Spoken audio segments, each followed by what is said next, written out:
London is fantastically convenient and well connected. And if you're new to the city, here are a few simple tips to help you get the most out of, frankly, what I think is one of the best cities in the world. So here is the City Hats London Beginner's Guide to Travel.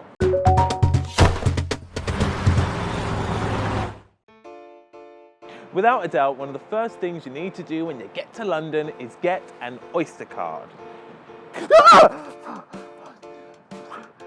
You can get a special visitor's Oyster card before you even get to London by ordering online. They cost £3 plus postage and can be sent anywhere in the world. If you're already in London, you can get a standard Oyster card which will cost you £5 from most TfL stations and many local shops. Now once you've got your Oyster card, you will need to top it up with credit. I would say if you're travelling around the city for 3 to 4 days, £30 credit should be enough. To use the Oyster card, all you have to do is touch the Oyster card on the Oyster card reader.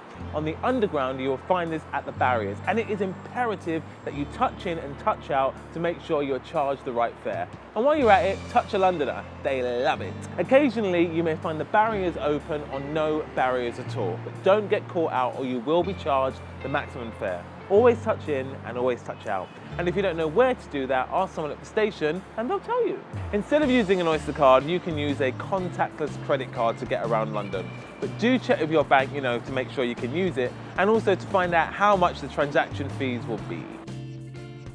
You've made it through the barriers and now find yourselves at the home of one of the city's most intimidating mammals, the London commuter. Here are a few tips to help you navigate this underground jungle so you never have to feel the wrath of this temperamental animal. Have your Oyster card ready before you reach the barrier. Once you're on the escalators, please stand on the right and walk on the left. When you get to the platform, move down to the end. It is likely to be a lot clearer down there.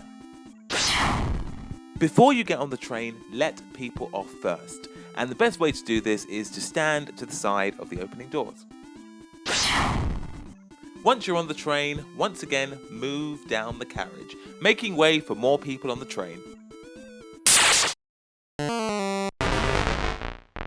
If you want to try and avoid commuters altogether, then try and travel outside of rush hours, as this is when these animals will be locked away in their offices. There's a Londoner I love to ride. I ride it home, I ride it to work, I ride it when I'm falling over, I ride it for fun. I'm talking about the London bus! Like my dating history, London buses come in many shapes and sizes. So you've got the old style buses that look like this. Now with these buses, you get on the bus by the front door. With the new style buses that look like this. Now with these buses, you can get on any door you like because London buses are super generous. The next bit of information is super important. You only need to tap your Oyster card when you get on the bus. No need to tap when you get off. If you tap your Oyster card when you get off the bus, you will be double charged. Ugh! No trip to London would be complete without getting to know one of London's best and blackest icons, the London Black Cab. You can hail black cabs from most streets in central London and outside taxi ranks in most major central London stations. If the lights are on, they're available. You can also book them via telephone or using the apps Halo and Get. All of London's black cabs are metered, so you never need to negotiate a price. You can always pay with cash, and on most of them you can pay by card, but do check with the driver first. In terms of tipping, most Londoners round up the fare to the nearest pound. Finally, the best app that all Londoners swear by for all their travel needs is CityMapper, giving users the best route possible via their amazing journey planner. CityMapper also gives you the best travel options near you, how long the wait will be for the next bus, and also an offline tube map. Guys, thank you so much for watching this City Hats London Beginner's Guide. Listen, if you've got any questions about London, drop them in the comments section and we will endeavour to answer them ASAP. Please subscribe here and you can social media me as long as you let me off first. That sounds a bit rude.